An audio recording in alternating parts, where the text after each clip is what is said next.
ہمیشہ یاد رکھو، کبھی بھی خود کو کم نہ سمجھو، ورنہ کیونکہ اگر تمہارا کنیکشن، تمہاری تار پروردگار عالم سے مل گئی تو تمہارے اندر قدرت روحانی آ جاتی ہے، اور اللہ کہتا ہے کہ تمہارا کام ہے میری راہ پہ چلنا۔ فارسی کا کہاوت ہے از تو حرکت از خدا برکت، تمہارا کام ہے حرکت کرنا، تمہارا کام ہے مومنٹ کو ایجاد کرنا، پھر خدا کا کام ہے اس مومنٹ کے اندر برکت کو پیدا کرنا۔ صلوات پڑھے محمد وعلی محمد۔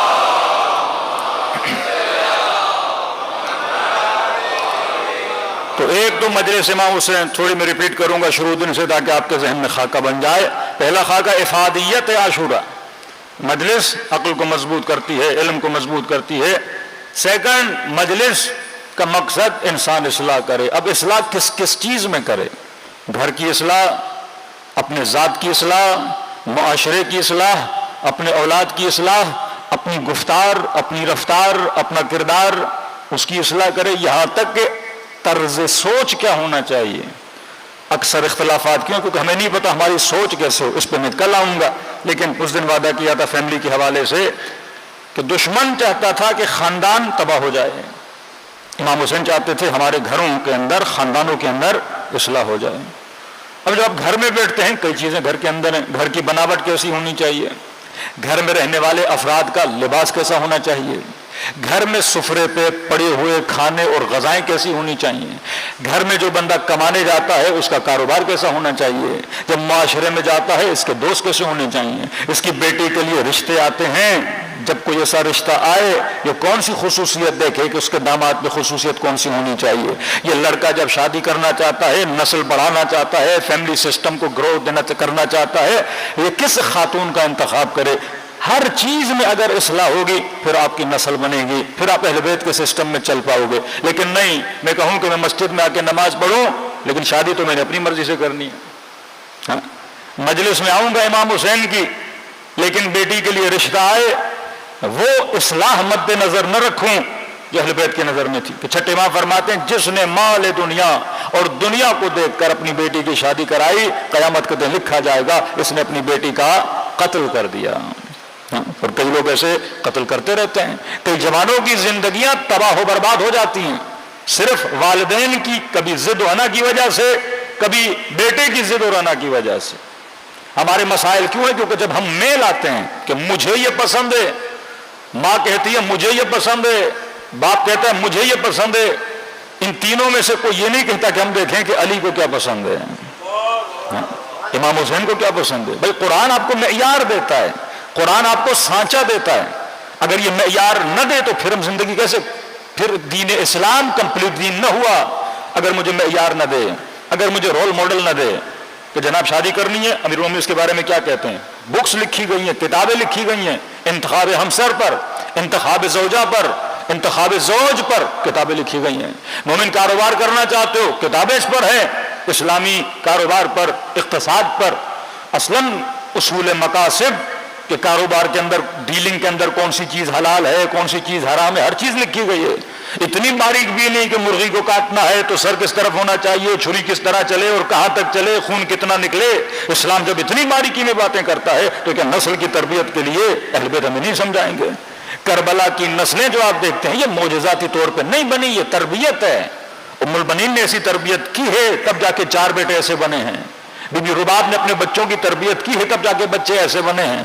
یہ بار بار کہتی ہیں بیٹا میدان میں اس طرح لڑنا، کل کوئی مجھے تانا نہ دے کہ یہ باہر سے آئی ہوئی خاتون ہے، ماں کے دودھ کا اثر ہے۔ پھر جنگ صفین میں امیر المومنین محمد ابن حنفیہ کو یہ کہیں کہ تو بار بار واپس آ رہا ہے، یہ کس کا اثر ہے؟ یہ تمہاری ماں کے دودھ کا اثر۔ یہ کلام کا مطلب کیا ہے؟ مطلب آثار والدہ، آثار والد اس بچے کے وجود کے اندر اثر رکھتے ہیں۔ یہ بچپن سے میں نے اس کی کیا کرنی ہے؟ اصلاح کرنی ہے۔ اصلاح جب تک نہیں کریں گے ان تمام کمالات پہ اہل بیت علیہ الصلوۃ والسلام نے گفتگو کی ہے۔ صلوات پڑھے محمد وعلی محمد پر۔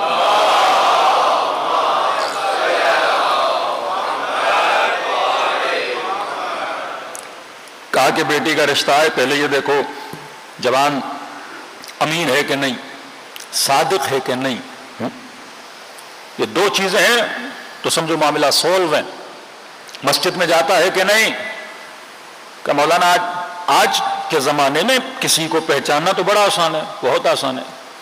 پہلے زمانے میں یہ تھا تحقیق کرو، ہمسایوں کو دیکھو، اس کے دوست کیسے ہیں، اس کے رفیق کیسے ہیں. آج کوئی رشتہ آتا ہے، لڑکے کا نام فیس بک میں ڈال دیں، اس کی فرینڈ لسٹ میں چلے جائیں، پتہ چل جائے گا اس کے دوست کیسے ہیں، کن چیزوں کو لائک کرتا ہے، کن گروپس میں گھومتا رہتا ہے، کن چیزوں میں جاتا ہے، بڑی آسانی سے. آج کسی لڑکی کو پہچاننا ہے، آپ اس کے ٹک ٹاک کے اکاؤنٹ میں چلے جائیں، انسٹاگرام کے اکاؤنٹس میں چلے جائیں، بڑی آسانی سے اس کی اصلیت، اس کی ذہنیت، اس کی باتیں، اس کی ہر چیز آپ کو نکل کے سامنے آ جاتی ہے کہ اس کی زندگی کا گزر سفر کس طرح ہے. آج کوئی کسی سے چھپ نہیں سکتا. یہ زمانہ جو آ گیا کہ گھروں کی چار دیواریاں ختم ہو گئیں. پہلے چار دیواری تھی، یہ دیوار اسی لیے ہے کیونکہ پردہ ہو، نگاہ نہ پڑے گھر کے اندر کون ہے. آج یہ موبائل نے چار دیواریوں کو پھلانگ کر گھروں کی بچیوں کو سوشل میڈیا پہ لا کے رکھ دیا، جوانوں کو سوشل میڈیا پہ لا کے رکھ دیا. بے حیائی، بے اریانی اس معاشرے میں اتنی بڑھ گئی. اب اس زمانے میں نسل کو بچانا بڑا مشکل ہے. اس زمانے میں اپنے معاملات کو دیکھنا بڑا مشکل ہے. تو ہمارے حل معاملات منبر ابا عبداللہ الحسین، عاشورہ امام حسین. صرف ایک امام تو نہیں، امام حسین. ہر زمانے میں اہل بیت نے کس طرح نسلوں کو بچایا ہے، عبرت لو. قرآن کتاب عبرت ہے. اب قرآن مجید انہوں نے کوشش کی کہ آپ کی نسلوں کو تباہ کریں. نسل کس طرح تباہ ہوتی ہے؟ پہلی کوشش یہ کی گئی کہ آپ کی نسلوں کے اندر شادی کے کانسیپٹ کو، جس طرح انہوں نے اپنی نسلوں کے اندر کیا، اس کانسیپٹ کو ختم کر دیا جائے. حرام رشتے اور حرام کاریاں بڑھا دی جائیں. جب جوان کے لیے ایک لذت کو حرام کے ذریعے سے حاصل کرنا آسان ہو جائے گا، یہ حلال کی طرف جائے گا کیوں؟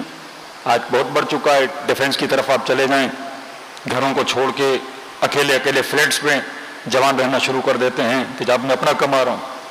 پہلے محتاج تھا باپ کا کہ باپ کھلا رہا ہے تو باپ کی سننی بھی ہے. اب فری لانسنگ کا جب کانسیپٹ آ گیا، یہ 15 سال کا جوان لاکھوں کما رہا ہے، 17 سال کا جوان لاکھوں کما رہا ہے. ایک خاتون گھر میں بیٹھ کے کوکنگ کو دکھا دکھا کے انسٹاگرام پہ، ٹک ٹاک پہ ویورشپ حاصل کر کے لاکھوں کما رہی ہے. شوہر کی غیرت بھی ختم ہو گئی کیونکہ بیوی گھر میں کیا لا رہی ہے؟ پیسہ لا رہی ہے. کیپٹلزم، ہر چیز پیسہ بن گیا، ہر چیز پیسہ بن گیا. پیسہ ہے تو ٹھیک ہے، وہ چاہے غلط کام کرے چاہے اچھا کام کرے. مقصد یہ بنا کہ کوشش کرو کوئی ایسا کام کرو کہ زیادہ سے زیادہ تجھے لوگوں کی آنکھیں دیکھیں، زیادہ سے زیادہ. کوئی ایسا جملہ بول دو ممبر سے، کوئی ایسی بات کر دو جس سے آپ کی ویورشپ کیا ہو جائے، زیادہ سے زیادہ آگے بڑھ جائے. آج مقصد ویورشپ.